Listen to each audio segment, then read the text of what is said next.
ಕರ್ನಾಟಕ, ತಮಿಳುನಾಡು ರಾಜ್ಯಗಳ ನಡುವಿನ ನೀರಿನ ಸಮಸ್ಯೆ ಇತ್ಯರ್ಥಕ್ಕೆ ವೇದಿಕೆ ಸಜ್ಜಾಗಿದೆ. ಮಾತುಕತೆ ಮೂಲಕ ಕಾವೇರಿ ನೀರಿನ ಸಮಸ್ಯೆ ಬಗೆಹರಿಸಿಕೊಳ್ಳಲು ಎರಡು ರಾಜ್ಯಗಳ ಮುಖ್ಯಮಂತ್ರಿಗಳು ಮುಂದಾಗಿದ್ದಾರೆ. ಮಾತುಕತೆಗೆ ಅವಕಾಶ ಕೋರಿ ಸಿಎಂ ಡಿಕೆಶಿಗೆ ತಮಿಳುನಾಡು ಸಿಎಂ ವಿಜಯ್ ಜೋಸೆಫ್ ಪತ್ರ ಬರೆದಿದ್ರು.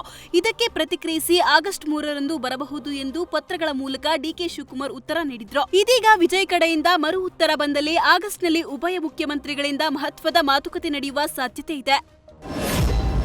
ಪ್ರತಿಭಟನಾ ಸ್ಥಳದ ಸುತ್ತಮುತ್ತ ಇಂಟರ್ನೆಟ್ ಸ್ಥಗಿತ ಮಾಡಿದ್ರೂ ವಿದ್ಯಾರ್ಥಿಗಳು ಡೋಂಟ್ ಕೇರ್ ಅಂತಿದ್ದಾರೆ. ವಿದ್ಯಾರ್ಥಿಗಳ ಆನ್ಲೈನ್ ಸಂವಹನಕ್ಕೆ ಬ್ಲೂಟೂತ್ ಬೂಸ್ಟ್ ಕೊಟ್ಟಿದೆ. ಬ್ಲೂಟೂತ್ ಆಧಾರಿತ ಸಂದೇಶ ಕಳುಹಿಸುವ ಆಪ್ಗಳ ಬಳಕೆ ಮಾಡ್ತಿದ್ದಾರೆ. ಮೊಬೈಲ್ ಸಂಖ್ಯೆ ಅಥವಾ ಇಮೇಲ್ ಅಗತ್ಯವಿಲ್ಲದೆ ಸಂದೇಶ ವಿನಿಮಯವಾಗ್ತಿದೆ. ಹಿಂದೆ ಮ್ಯಾನ್ಮಾರ್, ಹಾಂಗ್ಕಾಂಗ್ನಲ್ಲಿ ಪ್ರತಿಭಟನೆಯಲ್ಲಿ ಈ ತಂತ್ರಜ್ಞಾನ ಬಳಸಿದ್ರು. ಇದೀಗ ದೆಹಲಿಯಲ್ಲೂ ಪ್ರತಿಭಟನಾಕಾರರು ಇದೇ ತಂತ್ರಜ್ಞಾನ ಬಳಸಿದ ಮಾಹಿತಿ ಲಭ್ಯವಾಗಿದೆ. ಕಾಕ್ರೋಚ್ ಪಾರ್ಟಿ ಹೋರಾಟಕ್ಕೆ ಉಗ್ರ ಪನೂನ್ ಬೆಂಬಲ ನೀಡಿದ್ದಾನೆ. ವಿಡಿಯೋ ಬಿಡುಗಡೆ ಮಾಡಿ ಉಗ್ರ ಗುರು ಪಂತ್ವಾನ್ ಸಿಂಗ್ ಪನೂನ್ ಸಿಜೆಪಿಗೆ ಬೆಂಬಲ ಘೋಷಿಸಿದ್ದಾನೆ. 3 ಷರತ್ತು ಈಡೇರಿಸಿದ್ರೆ $1 ದಶಲಕ್ಷ ನೆರವು ನೀಡೋದಾಗಿ ಹೇಳಿದ್ದಾನೆ. ನೀವು ಮೋದಿ ಸರ್ಕಾರದ ಜೊತೆ ಸಂಧಾನ ಮಾಡಿಕೊಳ್ಳಬಾರದು. ಮುಂದಿನ ಆಗಸ್ಟ್ 15ರವರೆಗೂ ಹೋರಾಟ ಮುಂದುವರಿಸಬೇಕು. ಸ್ವತಂತ್ರ ದಿನಾಚರಣೆ ಕಾರ್ಯಕ್ರಮದಲ್ಲಿ ಭಾಗವಹಿಸಬಾರದು ಅಂತ ಭಾರತದೊಳಗಿನ ಕಿಡಿ ಹೊತ್ತಿಸೋ ಕೆಲಸ ಶುರು ಮಾಡಿದ್ದಾನೆ. ನಾನು ಸಚಿವ ಸ್ಥಾನದ ಆಕಾಂಕ್ಷಿಯಲ್ಲ ಅಂತ ಮೈಸೂರಿನಲ್ಲಿ ಶಾಸಕ ಗಣಿಗ ರವಿಕುಮಾರ್ ಹೇಳಿದ್ದಾರೆ. ಒಕ್ಕಲಿಗ ಸಮುದಾಯದ ಡಿಕೆ ಶಿವಕುಮಾರ್ ಸಿಎಂ ಆಗಿದ್ದಾರೆ.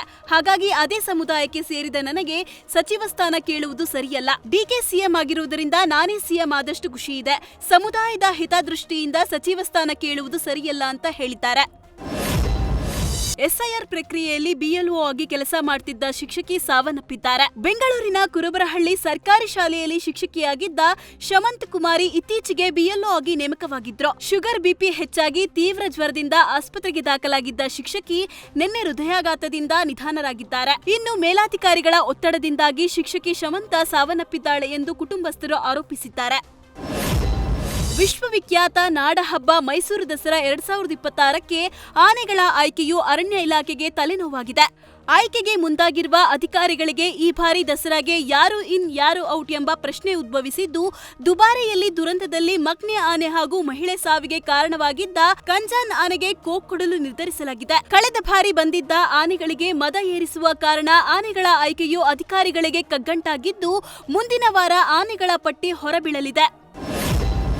ನೀಟ್ ಪ್ರಶ್ನೆ ಪತ್ರಿಕೆ ಸೋರಿಕೆ ವಿರುದ್ಧ ಪ್ರತಿಭಟನೆ ತೀವ್ರ ಸ್ವರೂಪ ಪಡೆದುಕೊಳ್ಳುತ್ತಿರುವ ಬೆನ್ನಲ್ಲೇ ಪ್ರಧಾನಿ ನರೇಂದ್ರ ಮೋದಿ ವಿಡಿಯೋ ಮೂಲಕ ವಿದ್ಯಾರ್ಥಿಗಳಿಗೆ ಸಂದೇಶ ನೀಡಿದ್ದಾರೆ. ಪ್ರಶ್ನೆ ಪತ್ರಿಕೆ ಸೋರಿಕೆ ತುಂಬಾ ಗಂಭೀರವಾದ ವಿಷಯ.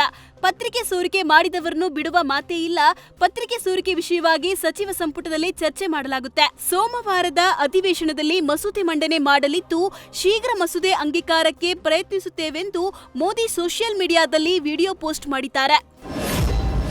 ಪ್ರತಿಷ್ಠಿತ ಕಾಮಿಕ್ ಕಾನ್ 2026ರ ಸಮಾವೇಶ ಕ್ಯಾಲಿಫೋರ್ನಿಯಾದ ಸ್ಯಾನ್ ಡಿಯಾಗೋ ಕನ್ವೆನ್ಷನ್ ಸೆಂಟರ್ನಲ್ಲಿ ನಡೆಯುತ್ತಿದ್ದು, ಈ ಸಮಾವೇಶದಲ್ಲಿ ರಾಕಿಂಗ್ ಸ್ಟಾರ್ ಯಶ್ ಮತ್ತು ರಾಮಾಯಣ ಟೀಮ್ ಭಾಗಿಯಾಗಿದ್ದಾರೆ. ಈ ಸಮಾವೇಶದಲ್ಲಿ ಸಿನಿಮಾದ ಟ್ರೈಲರ್ ಅನ್ನು ಅಧಿಕೃತವಾಗಿ ಬಿಡುಗಡೆ ಮಾಡಲಾಗಿದ್ದು, ಕೆಲವೇ ಗಂಟೆಗಳಲ್ಲಿ ರಾಮಾಯಣ ಟ್ರೈಲರ್ ರಿವೀಲ್ ಆಗಬೇಕಿತ್ತು. ಆದರೆ ದೇಶದಾದ್ಯಂತ ನಡೆಯುತ್ತಿರೋ ವಿದ್ಯಾರ್ಥಿ ಹೋರಾಟದ ಕಾರಣದಿಂದ ಚಿತ್ರತಂಡ ಟ್ರೈಲರ್ ಬಿಡುಗಡೆಯನ್ನು ಮುಂದೂಡಿದ್ದು, ದೇಶದ ಭವಿಷ್ಯವಾಗಿರೋ ವಿದ್ಯಾರ್ಥಿಗಳ ಪರ ನಾವು ಇರ್ತೀವಿ ಅಂತ ರಾಮಾಯಣ ಚಿತ್ರತಂಡ ತಿಳಿಸಿದೆ.